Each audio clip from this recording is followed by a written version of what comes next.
Good morning students, welcome back to your video lecture sessions. कैसे हैं आप सब? आज हम स्टार्ट कर रहे हैं नया चैप्टर स्टैंडर्ड 8 का चैप्टर 5 सिंथेटिक मटेरियल्स। आपका चैप्टर 4 रिप्रोडक्शन अभी ख़त्म हुआ है, जिसका होमवर्क आप लोगों ने कर लिया होगा। मुझे पीडीएफ भी आ रही है और मैं बार बार बोल रहा हूँ पिक्स मत भेजो, पीडीएफ भेजो। राइट, स्टार्ट करते हैं नया चैप्टर सिंथेटिक मटेरियल्स। तो हमने natural fibres materials, synthetic materials मतलब जो चीज़ें केमिकली बनती है, और ज़्यादातर हम बात करेंगे फाइबर्स की। तो हमने पहले बात की थी आगे के चैप्टर्स में या फिर आगे के स्टैंडर्ड में कि फाइबर्स दो तरह के होते हैं, नेचुरल और सिंथेटिक। नेचुरल कौन से होते हैं? वूल, सिल्क, कॉटन, जो हमें नेचर में से मिलते हैं। वूल हमें एनिमल में से मिलता है, सिल्क हमें एनिमल में से मिलता है, और कॉटन जो है, कॉटन, वूल और सिल्क, तीन। वूल जो है हमें कहाँ से मिलता है? कॉटन हमें कहाँ से मिलता है? प्लांट में से, सॉरी।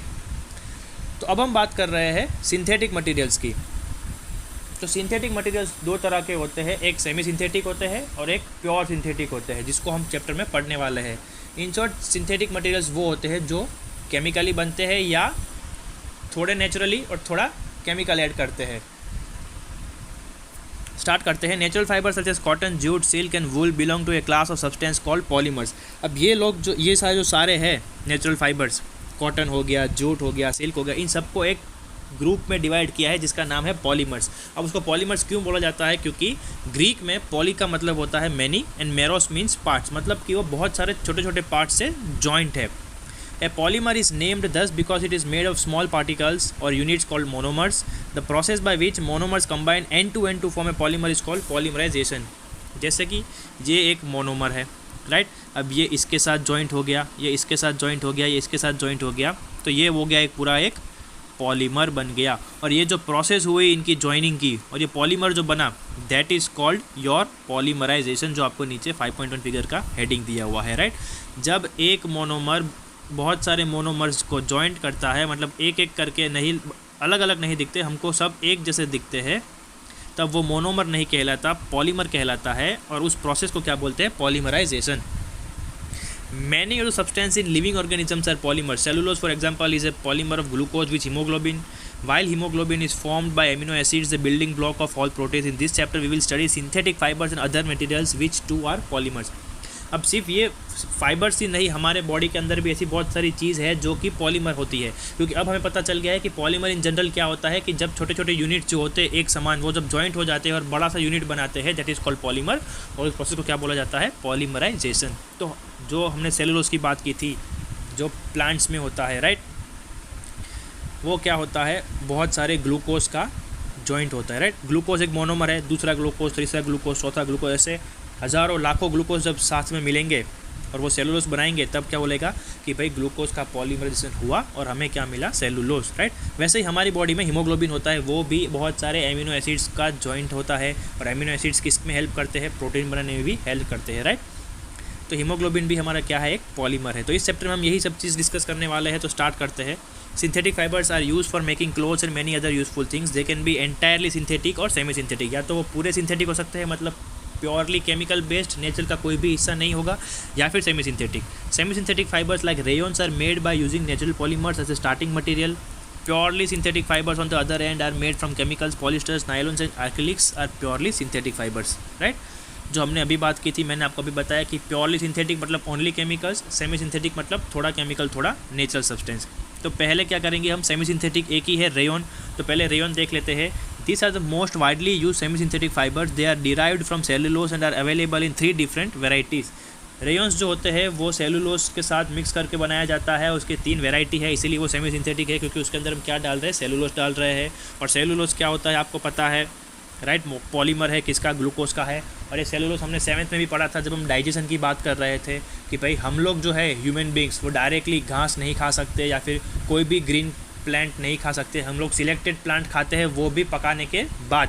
क्यों? क्योंकि हमारी बॉडी जो है वो सेलुलोज डाइजेस्ट कर पाती नहीं है। इसीलिए नॉनवेज खाना भी इतना सारा बढ़ गया है आजकल के ज़माने में, क्योंकि हमारे बॉडी में सेलुलोज डाइजेस्ट करने की इतनी कैपेसिटी नहीं होती है। और प्लांट्स में ज़्यादातर क्या होता है? सेलुलोज होता है। इसीलिए सारे जो एनिमल्स होते हैं उनकी बॉडी में सेलुलोज डाइजेस्ट करने की प्रोसेस होती है अच्छे से, उनके पास एबिलिटी है, इसीलिए वो कोई भी ग्रीन वेजिटेबल्स को या फिर ग्रीन प्लांट्स को या फिर ग्रीन लीव्स को खा लेते हैं। और हमें सिलेक्टेड रहना पड़ता है कि प्लांट्स जो है, वेजिटेबल्स जो हम ग्रो कर रहे हैं उसे भी हम पकाते हैं, राइट। तो सेलुलोज वहाँ भी हमने पढ़ा था। तो यहाँ पर आपको सेलुलोज के लिए कौन सा दिया हुआ है एग्जाम्पल में, कॉटन, ठीक है, हर एक प्लांट में सेलुलोज होता है, तो हमने यहाँ पर कॉटन लिया है एग्जाम्पल के लिए। तो सेलुलोज रेयॉन्स के 3 टाइप होते हैं, विस्कोस, कैप्रो अमोनियम और एसीटेट रेयॉन्स। ये 3 हमको पढ़ने हैं रेयॉन्स के बारे में। तो पहले पढ़ते हैं विस्कोस रेयॉन। तो cellulose is dissolved in a mixture of sodium hydroxide and carbon disulphide, A viscous liquid, मतलब कि a liquid which can not flow freely, जो पानी की तरह नहीं बहता, थोड़ा थिक होता है, वो फ्रीली फ्लो नहीं कर सकता, ऐसे लिक्विड को क्या बोलेंगे, विस्कस लिक्विड बोलेंगे, थोड़ा जाड़ा लिक्विड होगा, right, is called viscose obtained. देखा यहाँ पर आपको फिगर 5.1 दिखाया गया, यहाँ पे आपका विस्कोस है, ये अंदर गया, इसके अंदर डाइल्यूट सल्फ्यूरिक एसिड है, और क्या है इसके अंदर, कार्बन डाइसल्फाइड है। अब क्या होता है, द विस्कोस, यहाँ पे पढ़ रहा हूँ, the viscose is then forced through spinnerets which have small holes into an acid bath and filaments of viscose rayons are obtained. अब यहाँ से ये जो है वो सारा लिक्विड इस स्पिनरेट से अंदर जाएगा, जिसके अंदर होल्स होते हैं, और उसमें से वो लिक्विड में से क्या बनेगी, थ्रेड बनेगी, और यहाँ पर उसका रोल बनता जाएगा, राइट। तो ये हो गया आपका एक प्रोसेस विस्कोस रेयॉन्स पाने का। क्या होता है, सेलुलोज को एक मिक्सचर में डाल देते हैं जिसके अंदर सोडियम हाइड्रोक्साइड और कार्बन सल्फाइड होता है, डाइसल्फाइड होता है, राइट। फिर वो क्या हो जाता है, एक हार्ड लिक्विड बन जाता है जिसको हम विस्कस लिक्विड बोलते हैं, और उसको जब हम स्पिनरेट से जाने देंगे जिसमें छोटे छोटे होल्स होते हैं, तो वो ऐसे थ्रेड स्ट्रक्चर बन जाएगा और हमें हमारे रेयॉन्स के फिलामेंट्स मिल जाएंगे। लेकिन कौन सा रेयॉन, विस्कोस रेयॉन, राइट। अब सेम आपको नीचे कुप्रा एमोनियम में करना है। कुप्रा एमोनियम रेयॉन में क्या होता है, आपको जो ये कार्बन डाइसल्फाइड और सोडियम हाइड्रोक्साइड है उसकी जगह क्या यूज़ करना है, कॉपर सल्फेट सॉल्यूशन जो ब्लू कलर का होता है। ये भी हमने 7th में पढ़ा था, नहीं पढ़ा था, मजाक कर रहा हूँ, अब पढ़ोगे आगे 8th में आपको आएगा चैप्टर इलेक्ट्रिक कंडक्टेंस का, तब आपको पता चलेगा कि जो कॉपर सल्फेट होता है वो ब्लू कलर का होता है, राइट।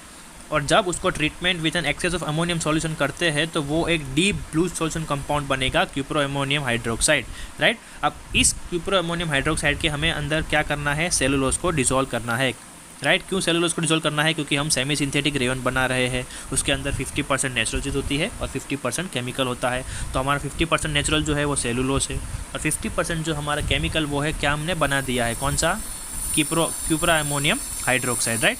द रिजल्टिंग सॉल्यूशन यहाँ पे पढ़ रहा हूँ, the resulting solution is forced through spinnerets into an acid bath to give filaments of cupro ammonium rayon. वापस से जब वो हो जाएगा, विस्कस जो विस्कस सॉल्यूशन बनेगा उसको वापस स्पिनरेट में जाने देंगे और फिलामेंट्स बनेंगे। अब वो किसके बनेंगे, वो बनेंगे क्यूप्रा अमोनियम के, राइट। किसके बनेंगे, क्यूप्रा अमोनियम के बनेंगे। अब यही हमको एसीटेट रेयॉन अगर हमें करना है तो क्या करेंगे, cellulose is dissolved in a mixture of acetic acid, sulphuric acid and some other chemicals, बहुत सारे केमिकल्स का मिक्सचर होता है।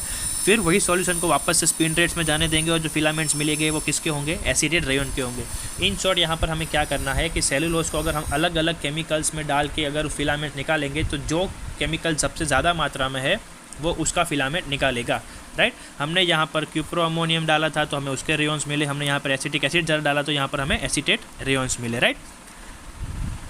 ये बात हुई बच्चों सेमी सिंथेटिक फाइबर्स की। अब आगे बढ़ते हैं पॉलिस्टर्स में।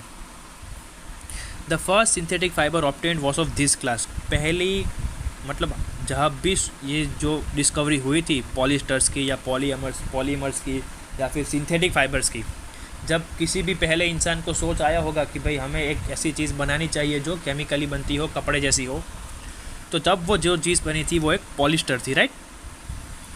Polymers obtained by the reaction between certain sets of organic compounds form a melt which can be spun into filament. अब आगे हमने क्या किया, किस चीज़ को हमने स्पन किया, स्पन मतलब घुमाना, राइट। यहाँ पर ये जो घूम रहा था ये स्पिनिंग मशीन होता है, ये स्पन करता है, तब हमें क्या मिलता है, फिलामेंट्स मिलता है, मतलब कि धागे मिलते हैं, राइट। तो उसमें हमने क्या किया था, अलग अलग केमिकल्स लिए थे, कभी क्यूप्रो अमोनियम ले लिया, कभी एसिटिक एसिड ले लिया, कभी सल्फ्यूरिक एसिड, कार्बन डाइसल्फाइड ले लिया, और फिर उसके अंदर सेलुलोज डाला जो कि 50-50 था, नेचुरल और सिंथेटिक का। इसमें हम क्या करेंगे, 2 ऑर्गेनिक कंपाउंड डालेंगे जो दोनों की दोनों केमिकल होंगे।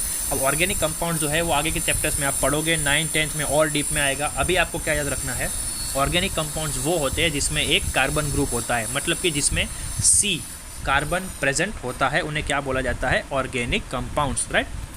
अब जब आप उसको मिक्स करते हो और मेल्ट करते हो और उसके बाद स्पिनरेट के अंदर घुमाते हो तो आपको जो धागे मिलेंगे वो प्योरली केमिकल बेस्ड होंगे, क्योंकि आपने उसमें सेलुलोज नहीं डाला है, 2 अलग अलग ऑर्गेनिक कंपाउंड्स लिए हैं, राइट।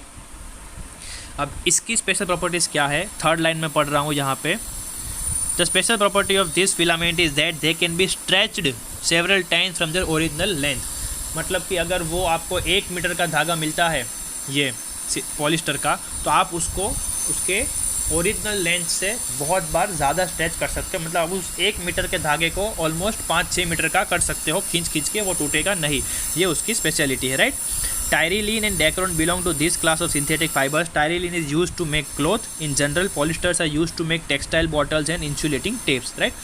Styrene जो होता है वो आपको क्या बनाने में काम आता है, कपड़े बनाने में काम आता है। और डेक्रोन या फिर और कोई पॉलिस्टर इस हिसाब से जब बनता है 2 ऑर्गेनिक कंपाउंड को मिक्स करके, तो वो टेक्सटाइल बॉटल्स जो होती है प्लास्टिक की हार्ड, इसमें केमिकल्स, एसिड, फिनाइल सब पैक करके आता है, वो किसके बनते हैं, पॉलिस्टर्स के बनते हैं। इंसुलेटिंग टेप्स क्या होता है, तो वो टेप जो पानी में भी चिपके रहती है, राइट। या फिर क्या होता है, वो जल्दी से डिग्रेड नहीं होती है, जल्दी से उखड़ नहीं जाती है, पकड़ बनाए रखती है। अब उसके बाद हम दूसरे की बात करते हैं पॉलीएमाइड्स की। तो नाइलॉन्स की सिर्फ नाइलॉन्स ही होते हैं पॉलीएमाइड्स में। Nylon 6 and nylon 6 are the most important fibres of this class. Nylon 6 is made of an organic compound which contain 6 carbons and nylon 6 is made up of a more organic complicated monomer। एक ऐसा compound जिसमें 6 carbon atoms होते हैं उसे क्या बोला जाता है, नाइलॉन 6। और उससे अगर ज़्यादा हो जाते हैं कार्बन कंपाउंड्स तो दैट पॉलीमर इज कॉल्ड और polyamide is called nylon 6, right. अब नाइलॉन पहले कब बना था, तो nylon was first made in 1935। It was intended to be a substitute for silk and was used in place of silk in parachutes in 1941 when the USA entered the World War II। अब nylon कब बना था पहली बार, 1935 में। तब क्यों बनाया गया था, क्योंकि वो सिल्क की जगह लेने वाला था, राइट। क्योंकि सिल्क जो है वो हमने अभी आगे पढ़ा था, सिल्क वॉर्म में से मिलता है, उसको खाना देना पड़ता है, मलबेरी लीव्स, उसको 24 घंटे वो लगते हैं खाने में, 24 घंटे सोता है, फिर वो ककून बनाएगा, उसमें से सिल्क निकालेगा, तो लेंथी प्रोसेस हो जाता है, राइट। आपको यहाँ पर क्या करना है, नाइलॉन बनाने के लिए सिर्फ 2 केमिकल्स ऐड करने हैं, उसको पिघलाना है, उसको स्पिन रेट में से निकालना है और हो गया आपका नाइलॉन तैयार, राइट। तो वो सिल्क की जगह ले सके इसलिए उसको बनाया गया था। और अमेरिका वालों ने कब उसको बनाया था, जब वर्ल्ड वॉर 2 में पैराशूट से आर्मी वाले नीचे गिरते थे, राइट। जब आसमान में प्लेन खुलता था और वो लोग नीचे जब जंप करते थे तो वो लोग पैराशूट में क्या यूज़ करते थे, ये नाइलॉन यूज़ करते थे, right. Nylon is very suitable for women's wear, having a high tensile strength. Nylon is also used for making ropes। अब जो women's wear होता है उसमें भी क्या होता है, नाइलॉन का प्रमाण ज़्यादा रहता है। और हाई टेंसाइल रोप जो होती है, जहाँ पर हज़ारों टन का वज़न पकड़ा जाता है, जिन रस्सों से, जिन रोप से, जिन डोरियों से, राइट, जो मदद करते हैं हैवी वेट लिफ्टिंग में, वो भी किसकी बनी होती है, नाइलॉन की, क्योंकि उसकी टेंसाइल स्ट्रेंथ जो होती है वो काफ़ी ज़्यादा होती है, राइट। अब आगे बढ़ते हैं और एक सिंथेटिक मटेरियल की तरफ जिसका नाम है acrylic. Acrylic fibres are substitute for natural wool. जैसे नाइलॉन है वो सिल्क का सब्स्टिट्यूट था, वैसे ही एक्रिलिक जो है वो किसका सब्स्टिट्यूट था, जो वूल हमें मिलता है, जो शीप में से हम वूल निकालते हैं उसका होता है, राइट, उसका सब्स्टिट्यूट माना गया था। This polymers decompose without melting. ये जो होते हैं वो बिना पिघले ही डिकम्पोज हो जाते हैं। So they are dissolve in a suitable solvent and the solution is forced through spinnerets to obtain filament. अब एक्रिलिक फाइबर्स बनाने के लिए जो पॉलीमर यूज़ होता है वो बिना मेल्ट किए ही डिकम्पोज होने लगता है। तो उसको पहले क्या करते हैं, एक सूटेबल सॉल्वेंट में डिसॉल्व करते हैं, फिर उसको मेल्ट करते हैं और फिर उसको क्या करते हैं, स्प्रिनलेट्स में दाने देते हैं फिलामेंट्स बनाने के लिए। The filament can be cut into staples and the staples spun into yarns. फिर उसमें से आप थ्रेड निकाल के क्या कर सकते हो, यार्न्स, जो कि हमने आगे पढ़ा था, जिसके ऊपर थ्रेड को हम क्या करते हैं, रोल करते हैं, राइट। एक्रिलिक फाइबर्स आर क्रिम्पी, मतलब कि वो स्ट्रेट लाइन में नहीं होते हैं, वेवी होते हैं। अगर आप उसको सीधा करके छोड़ दोगे तो वापस से क्या हो जाएगा, वेवी हो जाएगा, मतलब कि वो सीधा रहेगा नहीं, किसकी तरह, not straight like polyester or nylon fiber। So acrylic yarns appear to be bulky and compete with wool। They are generally used to make knitwear, upholstery and artificial furs। अब ये एक्रिलिक जो होते हैं वो वूल की जगह क्यों ले ली, क्योंकि वूल के कपड़े आप देखोगे तो आप जितना भी खींचोगे वूल को, वापस अगर उसको आप छोड़ दोगे तो वापस से थोड़ा बहुत क्या हो जाएगा, वो वेवी हो जाएगा, राइट, वो सीधा रहेगा नहीं, पॉलिस्टर या नायलॉन की तरह। इसीलिए ये एक्रिलिक आपको क्या लगेगा, बल्कि दिखेगा, थोड़ा सा मोटा लगेगा। और ये कहाँ यूज़ होता है, तो निट वेयर में। तो जो निटेड कपड़े होते हैं, राइट, जिसको नीटिंग का मतलब आपको पता है, जो सुई धागे से हम लोग बुनते रहते हैं, that is called knitting, right. तो जो नीटेड कपड़े होते हैं वहाँ पर एक्रेलिक्स यूज़ होता है। फिर अपहोल्स्ट्री क्या होता है, आपके घर में सोफ़ा है, आपके घर में आर्म चेयर है, ठीक है, जिसका हाथ रखने का होता है आर्म रेस्ट, वो एकदम से सॉफ्ट है या पोंचा है, या फिर आपका जो सोफ़ा है उसके जो आप जहाँ पर आप पीठ लगाते हो तो वो हिस्सा जो होता है, वो जो आपका होता है वो क्या होता है, if that is also soft, तो उसके अंदर क्या भरा होता है, एक्रेलिक होता है, right. This is called upholstery. और उसके बाद है आर्टिफिशियल फर्श, जो कि हम लोग आजकल किस में यूज़ करते हैं, डोरमेट्स में यूज़ करते हैं, जिन्हें આપણે ગુજરાતીમાં પગલુછણિયા કહીએ છીએ, ગાલીચા કહીએ છીએ, राइट। जो आर्टिफिशियल गालीचा होते हैं, जो सिल्क या वूल के नहीं बने होते हैं, जो सिंथेटिक मटेरियल्स के बने होते हैं, जिसके जो फाइबर्स होते हैं वो कैसे होते हैं, they are very soft, right, बल्कि होते हैं। Acrylic fibres are not easily acted upon by moisture, chemicals and bacteria. अब इनका फ़ायदा क्या है एक्रेलिक्स का, कि उसके ऊपर ना तो भेज का असर होता है, मॉइस्चर का, ना किसी केमिकल का। अगर वूल या सिल्क पे एसिड गिरता है तो वो डिग्रेड हो जाता है, लेकिन अगर एक्रेलिक पे गिरता है तो कुछ नहीं होता है, मतलब केमिकल्स का भी कोई असर नहीं है। और बैक्टीरिया, राइट, अब वूल जो है वो उसके अंदर सेलुलोज होता है तो बैक्टीरिया खा जाएगा उसको, लेकिन एक्रेलिक्स के अंदर कुछ नहीं होता है, केमिकल होता है, तो बैक्टीरिया भी उसको कुछ कर पाएगा नहीं।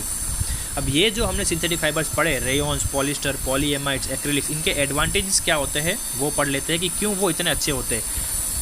तो पहला है, synthetic fibre do not depend either on agricultural crop as cotton, flax, jute do, or on animal farming as silk and wool do.